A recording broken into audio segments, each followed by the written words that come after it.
Play the first ever NFL game in Brazil. This will mark the 8th international game to feature 2 playoff teams from the previous season. I love it. Expanding our borders. On sets in the Niners. This is just the second time these two will meet in the season opener, with the only other meeting being way back in 1998. All right. Shannon, which team cannot afford to get off to a bad start most? Well, I'm expecting the Steelers to get off to a bad start, so that includes. I don't expect them to be that good this year, so the start doesn't even really matter to them. I'm gonna go with the Jets because this is a matchup that I really want to see Aaron Rodgers back. Hopefully, he can last more than quarterback. A guy that's won 4 MVPs, that's gone to the Super Bowl. We know what Aaron Rodgers represents. I think the Jets need to get off to a great start. Jeff? So listen, a little bit different than Shea here. The Steelers, I think they can't afford a bad start because they got a tough 8-game stretch at the end, right, with division opponents. That's going to be ugly. I don't start poorly. This thing could spiral again. And so, in my opinion, they need to start fast, not necessarily have a huge win, blows teams out. I'm just talking about playing efficient football where you see them finishing plays.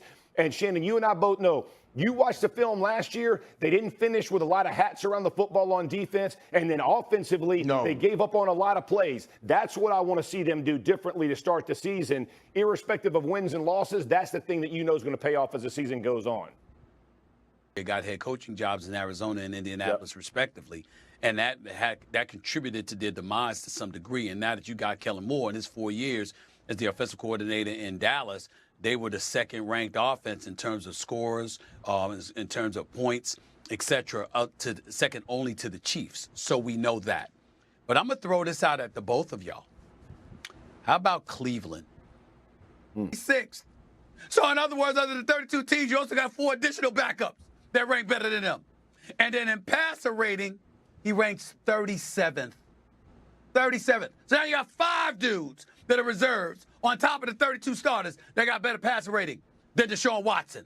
And by the way, in those 12 starts that he's had, he's made $91.4 million. That is $7.6 million a start. You got to show up. You got to come back to what you used to be when you were in Houston. This ain't just about Cleveland. This is about Deshaun Watson. Jalen Hurts going to be in Philly. Dak in all likelihood going to be in Dallas. Okay? Whatever team we pick, their quarterback going to be there. This brother right here, Deshaun Watson, one could legitimately argue his career might be on the line because the way Joe Flacco performed last year, if this brother don't step up and they got to get another quarterback off the couch to come and make them respectable enough to get to the playoffs, then what the hell is he in the league for? Yeah. I believe in Deshaun Watson. I believe in him.